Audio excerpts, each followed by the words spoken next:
அன்புடைய அனைவருக்கும் அருள்மிகு காத்தாயி அம்மன் பிரசன்ன ஜோதிட நிலையத்திலிருந்து ஜோதிடர் ரவியின் அன்பு வணக்கங்கள். நாம இன்னைக்கு மே மாத பலன்கள் மற்றும் குரு பயிற்சி பலன்கள் 2024 பத்தி பார்க்க போறோம். முதல்ல மே மாத பலன்கள் எப்படி இருக்கும் அப்படின்றத பார்த்துட்டு இறுதியா குரு பயிற்சி பலன்களை பார்க்கலாம். வாங்க வீடியோக்குள்ள போலாம். நமது சேனலை சப்ஸ்கிரைப் பண்ணுங்க, ஷேர் பண்ணுங்க, லைக் பண்ணுங்க. மிதுனம், சுகம் பெறும் மிதுனம். மிதுன ராசிக்கான மே மாத கிரக நிலைகள் எப்படி இருக்குன்னு பார்த்துடலாம். 4ஆம் இடத்துல கேது பகவான் இருக்கிறாரு. 8ஆம் இடத்துல இந்த மாதத்தின் தொடக்கத்துல சந்திரன் இருக்காரு. 9ஆம் இடத்துல சனி பகவான் இருக்காரு. 10ஆம் இடத்துல செவ்வாய், ராகுவுடன் சேர்ந்த ராசிநாதன் புதன் இருக்கிறாரு. அவர் 10ஆம் தேதிக்கு பிறகு மேச ராசிக்கு வந்துருவாரு. அதாவது மே 10க்கு பிறகு 11ஆம் இடத்துல சூரியனும் சுக்கிரனும் இருக்காங்க. அதாவது சுக்கிரன் மே 19 வரல இருப்பாரு. அதுக்கு பின்னாடி ரிஷப ராசிக்கு வந்துருவாரு. சூரியன் மே 14க்கு பிறகு ரிஷப ராசிக்குள்ள வந்துருவாரு. ரிஷப ராசியில குரு பகவான் 1/5/2024 வந்துடுறாரு. இந்த நிலைகள் மே மாதம் முழுக்க மிதுன ராசிக்கு இருக்குங்க. மிதுன ராசிக்கு பாத்தீங்கன்னா தன்னுடைய சுகம் சார்ந்த விஷயங்கள்ல கேது பகவான் 4ஆம் இடத்துல வந்ததுல இருந்து ஒரு தடைகளையும் தாமதத்தையும் கொடுத்துட்டு இருந்திருப்பாரு. அப்படிங்கிற நிலைகள் இருந்தது. இப்ப எப்படி இருக்கும் அப்படின்னா, அந்த தடைகளும் தாமதங்களும் நீங்கி சுகம் பெறும் மாதமாக இந்த மாதம் அமையும். இந்த மாதம் மிக சிறப்பான ஒரு சுகம் அடையக்கூடிய மாதமாக மிதுன ராசிக்கு இருக்குங்க. மிதுன ராசிக்காரர்களுக்கு தொழில் நிலைகள் எப்படி இருக்கும் அப்படின்னு இந்த மாதம் பார்த்தோம்னா, தொழில் ஸ்தானாதிபதியான குரு பகவான் 12ஆம் இடத்துக்கு வந்திருக்காரு. 12ஆம் இடத்துக்கு வரும் பொழுது விரயத்தை கொடுப்பாரா அப்படின்னா, தொழில் சார்ந்த விஷயங்களை சிறு விரயத்தை கொடுப்பார்.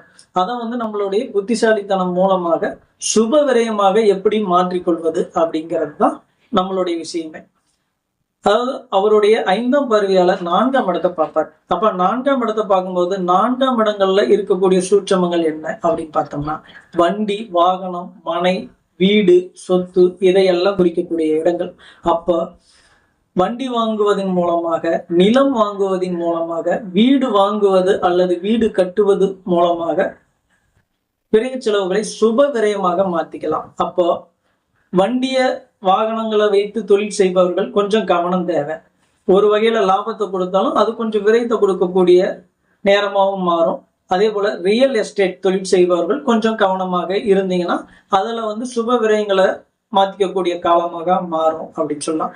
வீடு கட்டுவது, அதாவது வீடு கட்டி கொடுக்குற இன்ஜினியர்களாகட்டும், மேஸ்திரிகளாகட்டும், இவர்கள் கொஞ்சம் கவனம் எடுத்து தொழில இருந்தீங்கன்னா நல்ல ஒரு சுபமாக மாறக்கூடிய மாதமாகத்தான் இது அமையும்.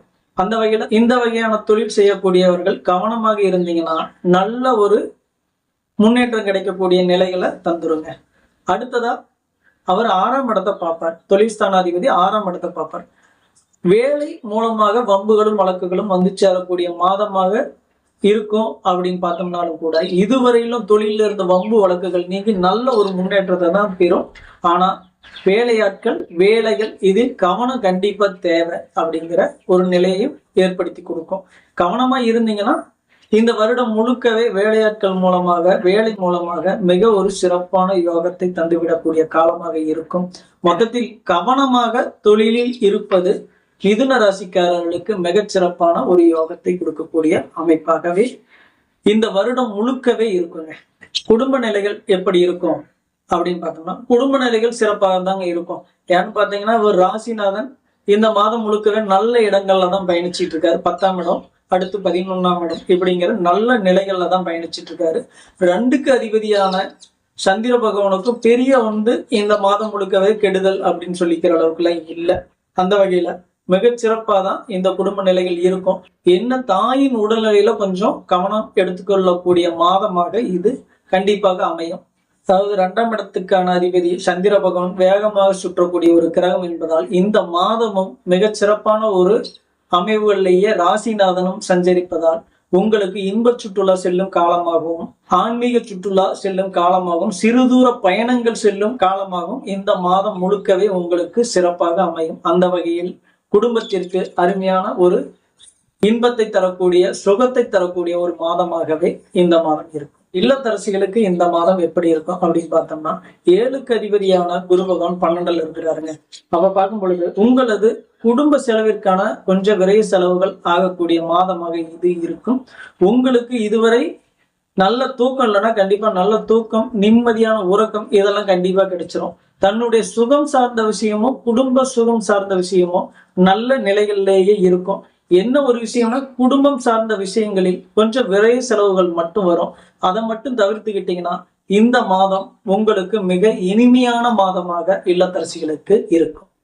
உடல்நிலை சார்ந்த விஷயங்கள் எப்படி இருக்கும் மிதுன ராசிக்காரர்களுக்கு அப்படின்னு பார்த்தோம்னா, 6க்கு அதிபதியான செவ்வாய் பகவான் இந்த மாதத்துல இருந்து உங்களுக்கு 10ஆம் இடத்துல இருக்கிறார். 10ஆம் இடத்துல இருக்கும் பொழுது என்ன வகையான உடல் தொந்தரவுகள் இருக்கும் அப்படின்னு பாத்தீங்கன்னா, கால் முட்டி சம்பந்தப்பட்ட விஷயங்கள்ல உங்களுக்கு தொந்தரவு கொஞ்சம் கொடுக்குங்க. அந்த தொந்தரவுகள் எல்லாம் பெரிய அளவுல சிரமப்படுத்தாது.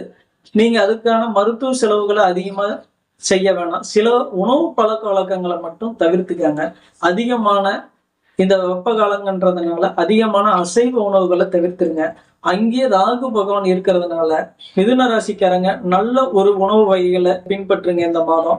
தவிர்க்கக்கூடிய உணவுகள் அப்படின்னு பாத்தீங்கன்னா ஃபாஸ்ட் ஃபுட் ஐட்டங்கள், கடைகள்ல எண்ணெய்களை அதிகமா பயன்படுத்தி தயாரிக்கிற எண்ணெய் வகை பொருட்கள், கடைகள்ல விற்கக்கூடிய அசைவ பொருட்களை இந்த மாதம் தவிர்த்தீங்கன்னா உங்களுடைய உடல்நிலை சிறப்பாக இருக்கும்.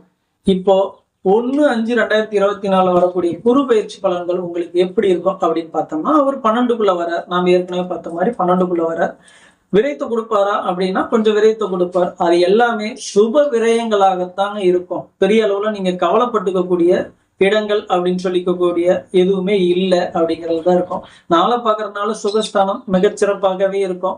கேது பகவான் நாளில் வந்ததுல இருந்து சுகம் சார்ந்த விஷயங்கள்ல கொஞ்சம் சிக்கல்கள் இருந்தது அப்படின்னு சொல்லக்கூடிய நிலைகள் இருந்தது.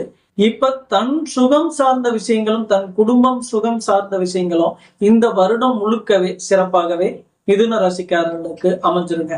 அதே போல 6ஆம் இடத்தை பாக்குறாரு இல்லைங்களா, இதுவரையிலும் வம்பு வழக்குகள் இருந்தா கண்டிப்பாக அந்த வம்பு வழக்குகள் நீங்கக்கூடிய ஒரு காலமாக அமைஞ்சிரும். அதே மாதிரி எதிர்வினை மாற்றம் அப்படின்னு பார்த்தோம்னா, இதுவரை வம்பு வழக்குகள் இல்லாதவர்களுக்கு புதிதாக வம்பு வழக்குகள் வரக்கூடிய காலமாகவும் இருக்கும். அதையும் கொஞ்சம் கருத்துல கொண்டு கவனமா இருந்துக்கிறது நல்லதுதான் அப்படின்னே நான் சொல்லுவேன். 8ஆம் இடத்தை பாக்குறார்.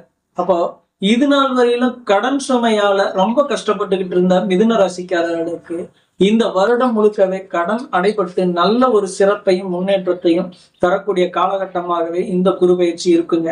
உங்களுக்கு இந்த குரு பயிற்சியை பத்தி விரிவான குரு பயிற்சி பலன்கள் வேணும் அப்படின்னீங்கன்னா நம்ம சேனல்ல ஏற்கனவே போட்டிருக்கோம்.